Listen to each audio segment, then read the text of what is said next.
Hello दोस्तों, अस्सलाम वालेकुम। कैसे हैं आप? उम्मीद करती हूँ आप सब खैरियत से होंगे। तो आज मैं बना रही हूँ भिंडी का सालन, जो कि बनने जा रही है बेसन वाली भिंडी। आज मैं आपको इसकी रेसिपी दूँगी, जो कि खाने में और देखने में बहुत ही लज़ीज़ और मज़े की होती है। देखने में तो ऐसा लगता है जैसे कीमा भिंडी बनी हुई है, लेकिन यकीन जानें बहुत मज़े की, बहुत लज़ीज़ बनने वाली है ये भिंडी। तो चलें शुरू करती हूँ आज की रेसिपी। सबसे पहले भिंडियों को अच्छे से वॉश करके कर लेंगे। उसके बाद इसको अच्छे से सुखाएंगे। सुखाने के बाद इसकी कटिंग करेंगे। छोटी बड़ी आप किसी भी किस्म की कटिंग कर सकते हैं। तो कटिंग करने के बाद हमने यहाँ पर तमाम भिंडियों को एक बाउल में डाल दिया है। तो ये मेरे पास आधा किलो भिंडी है। आप अपने घर के हिसाब से कम ज़्यादा भिंडी ले सकते हो। तो आधा किलो भिंडी में मैंने 3 चम्मच बेसन के डाले हैं। बेसन डालने के बाद अच्छे तरीके से इसको आपस में मिक्स करना है, ताकि हर भिंडी के पीस के ऊपर बेसन अच्छे से लग जाए। और बेसन के साथ ही मैंने इसमें आधा चम्मच नमक और आधे चम्मच लाल मिर्ची की डाली है। तो इनको भी डाल के हमने अच्छे तरीके से मिक्स कर देना है, ताकि तमाम बेसन भिंडियों के ऊपर कोटिंग हो जाए।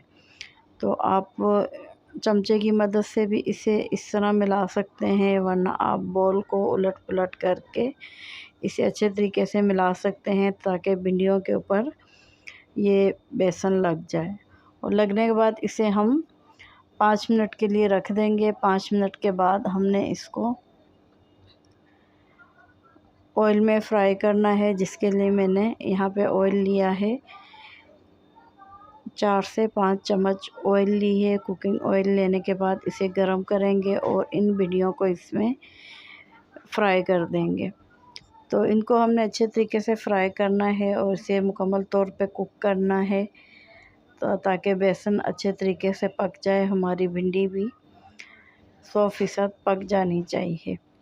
तो यहाँ पर देखें, ये जैसे ही पकती जाएगी तो इसका कलर अच्छा होता जाएगा और ये बिल्कुल भिंडी कीमे की लज़्ज़त आएगी इन भिंडियों में।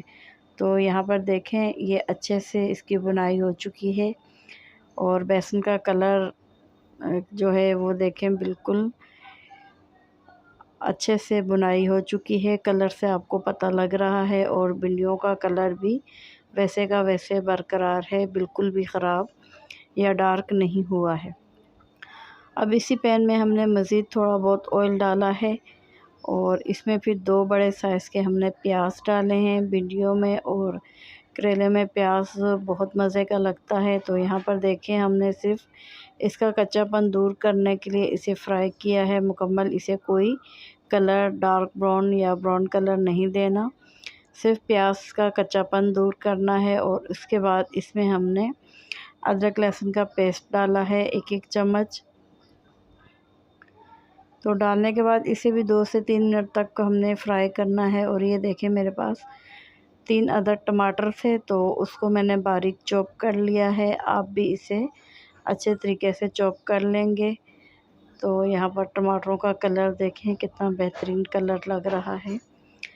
तो डालने के बाद इसकी भी हम बुनाई करेंगे। इसकी उस वक्त तक हम बुनाई करेंगे जब तक कि टमाटरों का पानी खुश्क नहीं हो जाता। तो इसके साथ ही हम इसमें मसाले शामिल करेंगे, जो कि हैं नमक। नमक याद रखें, हमने भिंडी में भी डाला हुआ है, तो आधी चम्मच इसमें डाली थी, आधा चम्मच इसमें डालेंगे। इसके साथ ही इसमें आधी चम्मच लाल मिर्चें डाली हैं, आधी चम्मच कुटी हुई मिर्च डाली है और आधा चम्मच ही हमने इसमें हल्दी का डाला है।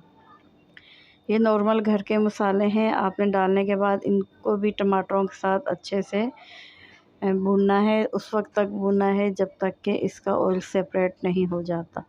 अब यहाँ पर देखें, इसकी अच्छे से बुनाई हो चुकी है। तो ऑयल इसमें काफ़ी सारा है, आपने मज़ीद ऑयल नहीं डालना। अब हमने जो भिंडियाँ डाली हैं, तो इसमें भी ऑयल मौजूद है, जिसमें हमने इन भिंडियों को फ्राई किया है।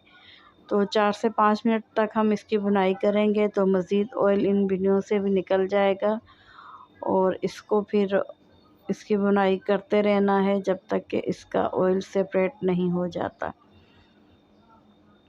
प्याज मैंने इसमें ज़्यादा डाला है क्योंकि हमारे घर वाले करेले में और भिंडियों में प्याज ज़्यादा पसंद करते हैं। तो आप अपने घर के हिसाब से प्याज को कम ज़्यादा कर सकते हो। तो अब हम इसे कवर करके रखेंगे 4 मिनट के लिए, लेकिन हमने मुकम्मल तौर पर इसे कवर नहीं करना है। यहाँ पर आप देख रहे हो मैंने साइड पे चमचा रखा है या आधा ढक्कन कवर करना है, तो आपने भी इसी तरीके से करना है। और अगर आप मुकम्मल तौर पे कवर करोगे तो इसमें भाप बनेगी, पसीने आएंगे और भिंडी वापस हलवा बन जाएगी।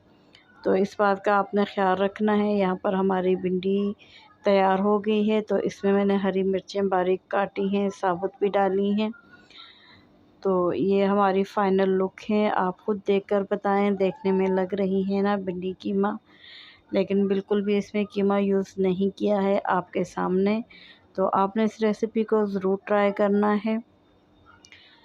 और ये देखें, ये जितनी बेसन की बनाई हुई है इससे भिंडियों का बहुत प्यारा कलर भी वैसा ही बरकरार है और इसका जायका भी बहुत ही मुख्तलिफ है आम भिंडियों से, जैसे कि हम या आप बनाते हो।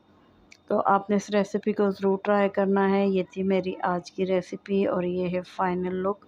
उम्मीद करती हूँ आपको पसंद आई होगी। तो अब मैं आपसे इजाज़त चाहती हूँ। दुआ में याद रखिएगा, अपना ख्याल रखिएगा। ओके बाय, अल्लाह हाफिज़।